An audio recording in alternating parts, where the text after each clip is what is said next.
നമസ്കാരം. M5 ലൈവിലേക്ക് സ്വാഗതം. പ്രതിപക്ഷ നേതാവ് പിണറായി വിജയന്റെ മകളും എക്സാലോജിക്, ലേക്കർ ഇന്ത്യ തുടങ്ങിയ കമ്പനികളുടെ ഉടമയുമായ ടി വീണ അറസ്റ്റിലേക്ക്. വീണ ഹവാല ഇടപാട് നടത്തിയതിന്റെ രേഖകൾ എൻഫോഴ്സ്മെന്റ് ഡയറക്ടറേറ്റ് സ്ഥിരീകരിച്ചു.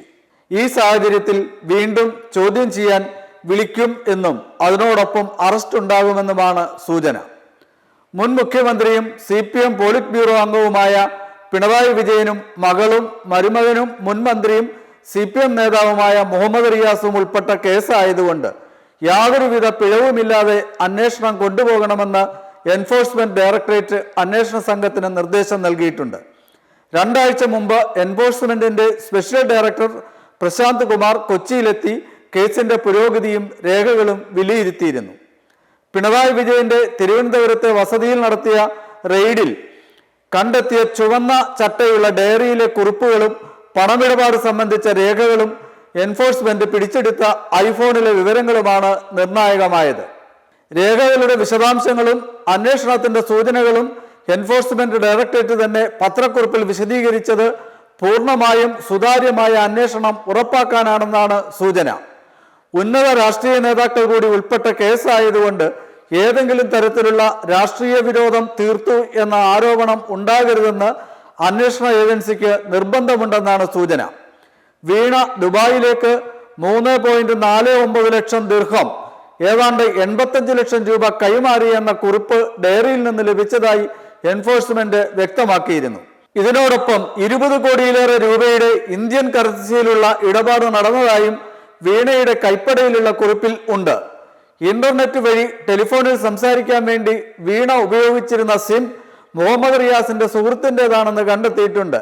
സിം നൽകിയ ആളുടെ വീട്ടിലും എൻഫോഴ്സ്മെന്റ് പരിശോധന നടത്തി. വീണ താമസിച്ചിരുന്ന പിണറായി വിജയന്റെ തിരുവനന്തപുരത്തെ വസതിയിൽ നടത്തിയ പരിശോധനയിൽ വീണ സ്വന്തമായി എഴുതി സൂക്ഷിച്ചിരുന്ന കണക്കുകളുടെ രേഖകളും ലഭിച്ചിരുന്നു. ഇവ പരിശോധിച്ചതിൽ നിന്നാണ് സാമ്പത്തിക ഇടപാട് നടത്തിയ വ്യക്തികളുടെ പേരുകൾ, തുകകൾ, ഇടപാടുകൾ, ദുബായിലേക്ക് അയച്ച പണം എന്നിവയെക്കുറിച്ചുള്ള വിവരങ്ങൾ എൻഫോഴ്സ്മെന്റിന് ലഭിച്ചത്. നേരത്തെ വീണ വ്യക്തമാക്കിയിരുന്ന വരുമാന സ്രോതസ്സുകൾക്ക് പുറത്ത് കൂടുതൽ തുക കൈകാര്യം ചെയ്തിരുന്നതായി രേഖകൾ വ്യക്തമാക്കുന്നു എന്നാണ് എൻഫോഴ്സ്മെന്റ് പറയുന്നത്. വീണ നേരിട്ടാണോ അതോ കമ്പനിയെ മറയാക്കി മറ്റാരെങ്കിലുമാണോ കള്ളപ്പണ ഇടപാടുകൾ നടത്തിയത് എന്ന കാര്യവും എൻഫോഴ്സ്മെന്റ് ഡയറക്ടറേറ്റ് പരിശോധിക്കുന്നുണ്ട്. വീണയെ വീണ്ടും ചോദ്യം ചെയ്യുന്നത് ഇക്കാര്യങ്ങളിൽ വ്യക്തത വരുത്താനാണ്. ദുബായിലേക്ക് വീണ അയച്ച പണം പിൻവലിച്ചവരുടെ വിവരങ്ങളും എൻഫോഴ്സ്മെന്റ് ഡയറക്ടറേറ്റ് ശേഖരിച്ചതായാണ് സൂചന. ആഗസ്റ്റ് 18-ന് വീണയുടെ ഭർത്താവും മുൻ മന്ത്രിയുമായ മുഹമ്മദ് റിയാസിന്റെ കോഴിക്കോട്ടെ 6 സുഹൃത്തുക്കളുടെ വീടുകളിൽ എൻഫോഴ്സ്മെന്റ് നടത്തിയ പരിശോധനയിൽ രേഖകളും ടെലിഫോണുകളും ഇലക്ട്രോണിക് ഉപകരണങ്ങളും പിടിച്ചെടുത്തിട്ടുണ്ട്. വീണയുടെ ഡയറി കുറിപ്പിന്റെ അടിസ്ഥാനത്തിലാണ് റെയ്ഡ് നടത്തിയത്. എക്സാലോജിക്കിന്റെ അടക്കമുള്ള വരുമാനം റിയാസിന്റെ സുഹൃത്തുക്കളും ബിസിനസ്സുകാരുമായ ആളുകൾക്ക് കൈമാറിയെന്ന സൂചന ലഭിച്ചിരുന്നു. സുഹൃത്തുക്കളുടെ സ്വത്തുക്കളിൽ വന്ന മാറ്റവും വരുമാന സ്രോതസ്സുകളും പരിശോധിക്കുന്നുണ്ട്. റിയാസിന്റെ സുഹൃത്തും കോഴിക്കോട്ടെ DTPC ഡെസ്റ്റിനേഷൻ കോർഡിനേറ്ററുമായ N നന്ദുലാലിന്റെ കോഴിക്കോട് ഈസ്റ്റ് ഹില്ലിലുള്ള വീട്, മറ്റൊരു സുഹൃത്ത് CPM കോഴിക്കോട് ജില്ലാ സെക്രട്ടേറിയറ്റ് അംഗവുമായ P നിഖിലിന്റെ ഫ്ളാറ്റ്, അദ്ദേഹത്തിന്റെ ഫറോക്ക് കരുവന്തുരുത്തി AP റോഡിലുള്ള തറവാട് വീട്, PP ഷൈജൽ, ഫൈബീഷ് മുഹമ്മദ്, വാരിഷ് കളത്തിങ്ങൽ, ഫൈജാസ് എന്നിവരുടെ വീടുകളിലും സ്ഥാപനങ്ങളിലുമാണ് റെയ്ഡ് നടന്നത്. നിഖിൽ, വാരിസ്, ഷൈജൽ, ഫൈജാസ് എന്നിവർക്ക് വീണ പണം നൽകിയതായി ഡയറിയിൽ രേഖപ്പെടുത്തിയിട്ടുണ്ട്.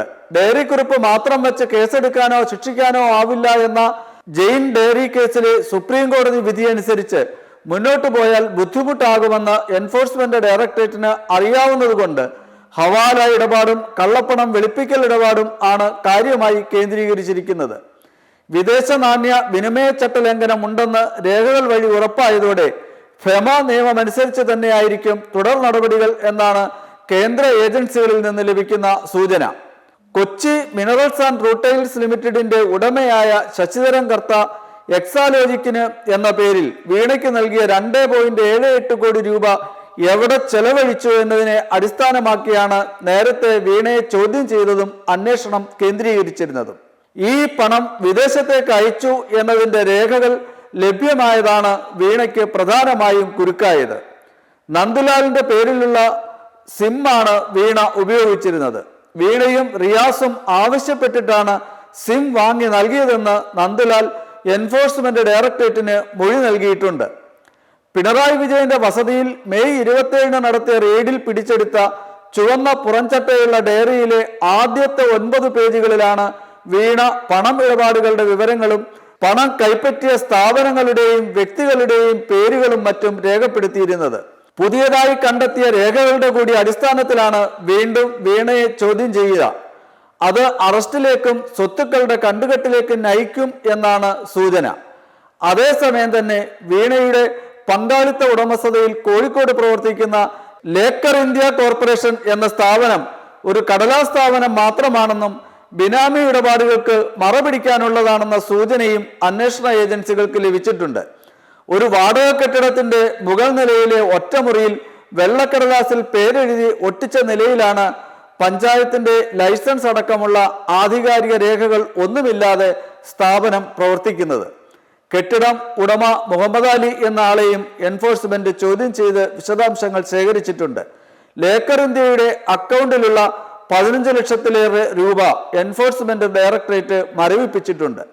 നിയമവിദഗ്ധരുമായി കൂടുതൽ കൂടിയാലോചനയ്ക്ക് ശേഷമായിരിക്കും ഉന്നത ഉദ്യോഗസ്ഥരുടെ അനുമതിയോടെ തുടർ നടപടികൾ എന്ന സൂചനയും ലഭിക്കുന്നുണ്ട്.